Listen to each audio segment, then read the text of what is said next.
కీర్తనల గ్రంథం 119వ అధ్యాయం 71వ వచనం.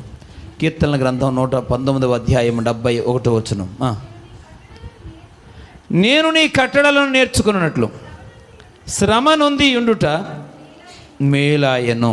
నీ కట్టడలను నేర్చుకున్నట్లుగా శ్రమ నొంది ఉండడం నాకు మేలైంది. ఇక్కడ భక్తుడు 2 విషయాలు మాట్లాడుతున్నాడు. ఒకటి, శ్రమ నొంది ఉండడం నాకు మేలైంది. ఎలా అంటే నీ కట్టడలు నేర్చుకున్నాను. దేవునికి స్తోత్రం. నీ కట్టడలు నేర్చుకున్నాను.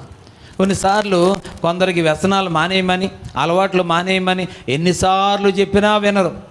కానీ ఏదో ఒక భయంకరమైన వ్యాధో బలహీనత వచ్చినప్పుడు అప్పుడు డాక్టర్ చెప్తాడు నువ్వు ఇలా చేయొద్దు అంటే ఆ రోజు నుంచి మానేస్తారు. మామూలుగా ఎన్నిసార్లు ఎంతమంది చెప్పినా వినరు. కానీ పిల్లరా, వారు ప్రమాదకరమైన స్థాయికి వెళ్ళిపోయిన తర్వాత అప్పుడు డాక్టర్ నువ్వు తాగితే చచ్చిపోతావు, లేకపోతే నువ్వు ఇలా అయిపోతావు అని అంటే అప్పుడు ఆగుతారు. పిల్లరా, అంటే ఆ శ్రమ వాళ్ళకి రావడం మేలా కీడా? మేలా కీడా? మేలే. దేవునికి స్తోత్రం. కాబట్టి అలాగే కట్టడ నేర్చుకున్నట్లు కొన్నిసార్లు పిల్లరా మనము కట్టడలు దేవుడు శ్రమలు మనకు కట్టడలు నేర్పిస్తూ ఉంటాయి.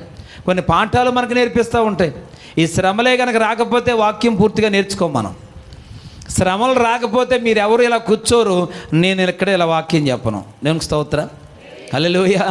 శ్రమలే రాకపోతే మనం ఎంత ఈ పడిగాపులు ఎందుకు పాడతాం? ఇక్కడ ఏంటి ఎంతగా కూర్చొని ఎందుకుంటాం?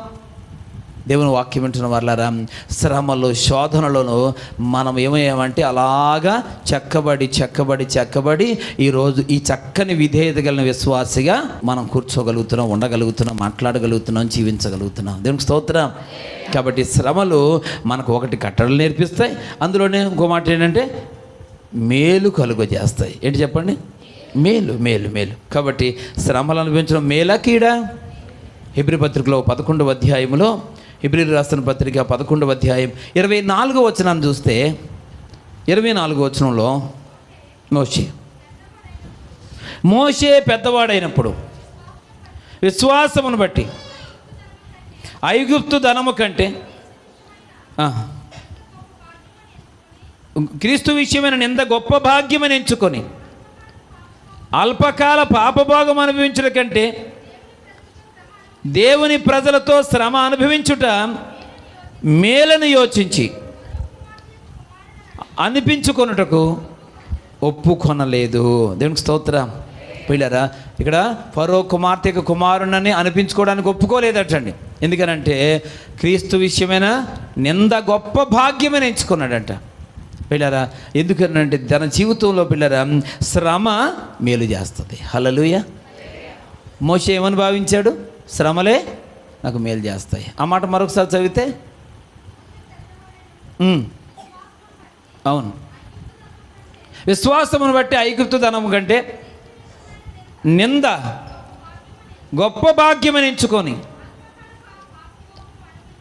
అల్పకాల పాపభోగం అనుభవించుట కంటే దేవుని ప్రజలతో శ్రమ అనుభవించుట మేలను యోచించాడు. దేవుని ప్రజలతో శ్రమ అనుభవించుట ఏంటంట? మేలు. ఈరోజు ఈ మాట చెప్పండి, దేవుని ప్రజలతో శ్రమ అనుభవించుట మేలు. హల్లెలూయా. శ్రమలు మనకేం కలుగు చేస్తాయి? మేలుడే కలుగు చేస్తాయి. అందుకే అపోస్తలుడైన పౌలు అంటాడు, నాకు ఎప్పుడూ శ్రమలు ఉండాలయ్యా. నేను ఆత్మీయంగా సాగాలంటే, నేను విశ్వాసగా జీవించాలంటే, నేను కట్టడ నేర్చుకోవాలంటే, నేను విధేయత కలిగి ఉండి విధేయుడిగా నేను పిలువబడాలంటే నా జీవితంలో నాకు ఎప్పుడు ఏముండాలా? శ్రమలు. హల్లెలూయా. హల్లెలూయా. సుఖం కాదు మనం కోరుకోవాల్సింది. ఏం కోరుకోవాలా? శ్రమ కోరుకోవాలా. పిల్లరా, శ్రమ ఎప్పుడు వస్తుంది? చెడ్డ పనులు చేస్తే వచ్చే శ్రమలు కాదండి. మంచి పని మనం మొదలెడితే ఏమొస్తాయి? శ్రమలు వస్తాయి, నిందలు వస్తాయి, అవమానాలు వస్తాయి, అన్నీ వస్తాయి. పిల్లరా, చూడండి, మంచి పని, ఈ లోకంలో మంచి పని ఏంటో ఏదన్నా ఉంది అని అంటే మొట్టమొదటి సువార్త ప్రకటించడం, యేసు ప్రభు గురించి ప్రకటించడం, అది మంచి పని. రెండవ మంచి పని ఏదైనా ఉంది అని అంటే అవసరతలో ఉన్నవారికి, కష్టంలో ఉన్నవారికి, శ్రమలో ఉన్నవారికి చేతనైనంత వరకు సహాయము చేయడం, ఇది రెండవ మంచి పని. దేవునికి స్తోత్రం. సువార్త ప్రకటిస్తూ ఉంటే సమాజంలో ఏమంటారు తెలుసా? వీళ్ళకి ఎంత కలిసి రాకపోతే ఇలా సంచలెట్టుకొని తిరుగుతారు, వీళ్ళు కొంపలంబడి తిరుగుతారు, వీళ్ళు దేవుడి కోసం మాట్లాడతారు, వీళ్ళు ఉద్యోగాలు మానేసి, వ్యాపారాలు మానేసి, వీళ్ళు పనులు మానుకొని ఇలా తిరుగుతున్నారంటే వీళ్ళకి ఏదో కలిసి వస్తుంది అని లేనిపోని నింద వేస్తారు. పిల్లరా, వెంటనే కొంతమంది కోపం వచ్చేద్ది. నాకేదో కలిసి వస్తుందని ఇలా చేస్తున్నానా, ఈ రోజు నుంచి నేను చేయను అని ఆగిపోయే వాళ్ళు కూడా లేకపోలేదండి. పిల్లరా, అలా ఆగకూడదు, నిందలు వస్తాయి. హల్లెలూయా. పిల్లరా, అలాగే ఎదుటి వారికి ఎప్పుడైనా నిర్దాక్ష్యం, మనం ప్రేమతో ఆప్యాయతతో వారికి ఎవరికైనా సహాయం చేసామనుకోండి, అప్పుడు కూడా నిందలేస్తారండి. వీళ్ళకి ఏం కలిసి రాకపోతే, ఎంత రాకపోతే వీళ్ళు ఎంత ఎత్తున్నారు అన్నట్టు ఉంటుంది. అలా మాట్లాడతారు చాలామంది. పిల్లరా, నిందలు, మంచి పని చేస్తే నిందలు వస్తాయి. హల్లెలూయా. నేను దేవుని మందిరాలు కట్టడం మొదలుపెట్టినప్పటి నుంచి ముగించేదాకా విశ్వాసులు నిందిస్తారు, అవిశ్వాసులు నిందిస్తారు, బయట వాళ్ళు నిందిస్తారు, అందరూ నిందిస్తూనే ఉంటారు. ఎన్ని నిందలో అనుభవించి దేవునికి ఒక మంచి మందిరాన్ని కట్టాలని మొదలుపెట్టి దాన్ని ముగిస్తూ ఉంటాం. దేవునికి స్తోత్రం. ఎందుకనంటే అదే సుఖం కోరుకుంటే దేవుని కృపను బట్టి ఇది చాలే, ఇలాగూ అలా కాలం గడిపేస్తే సరిపోతుంది. దేవుడిచ్చిన కాడికి ఇది ఉంది కదా, దీంతో కొనసాగితే సరిపోతుంది అని బ్రతక నేర్చిన వారిగా ఉన్నంతలోనే అడ్జస్ట్ అవుతూ పిల్లరా, మనం అడ్జస్ట్ అవ్వాల్సింది మన ఇంటిలో, దేవుని పనిలో కాదు. దేవునికి స్తోత్రం కలుగును గాక. హల్లెలూయా. నీ ఖర్చుల్లో అడ్జస్ట్ అవ్వు, దేవుని కోసం చేసే దాంట్లో కాదు. పిల్లరా, నీ ఇంటి విషయంలో అడ్జస్ట్ అవ్వు, దేవుని మందిరం కట్టే విషయంలో కాదు.